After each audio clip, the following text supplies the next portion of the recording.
صباحك منعش جميل بطعم السعادة، رمضان كريم عليك.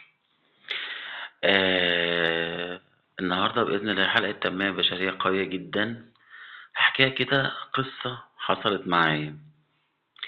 مبدئيًا في أول يوم رمضان كنت ماشي كده في الفترة الجميلة اللي قبل الفطار كده،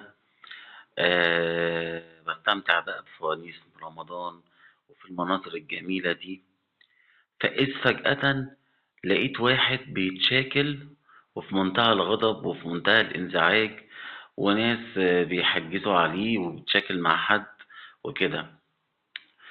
فجات لي فكرة إن أنا أعمل لايف ده أو الحلقة ديّة عن التحكم في المشاعر.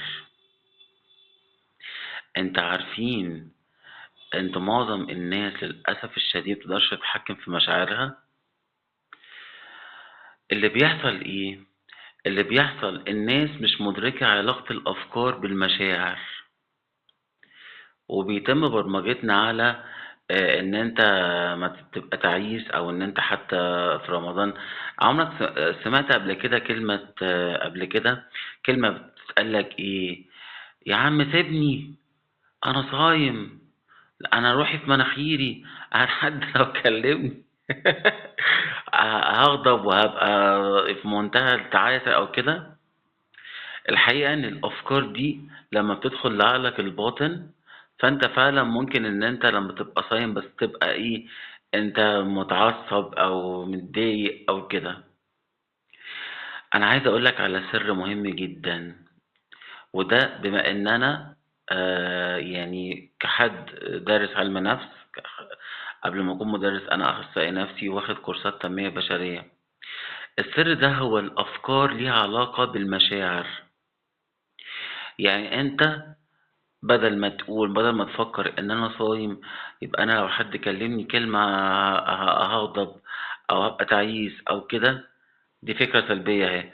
غيّرها بفكرة إيجابية وقُل أنا مستمتع جدًا بالصيام، أنا مزاجي حلو، أنا باقضّي رمضان ده بطريقة جميلة جدًا، جدًا.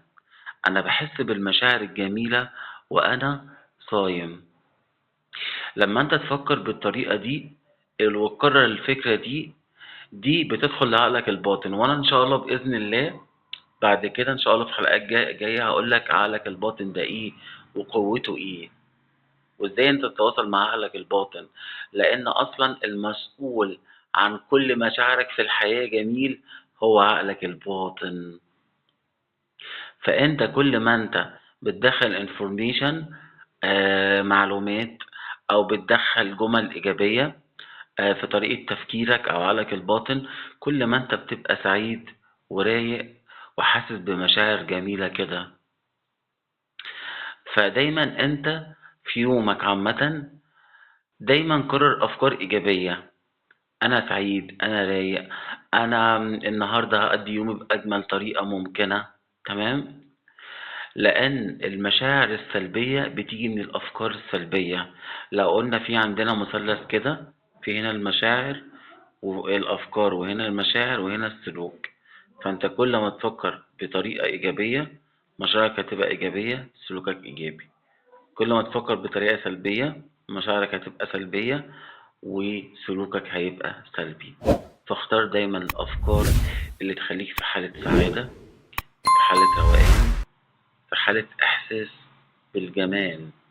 لأن الإحساس بالجمال ده طاقة إيجابية عالية جدا، إن شاء الله هبقى أتكلم عنها في فيديوهات مهمة أوي الفترة الجاية. تشير لايك وسبسكرايب والشير، وكل سنة وأنت طيب، وقضي رمضانك السعادة السنة دي بسعادة وبخير وبروقان وسلام.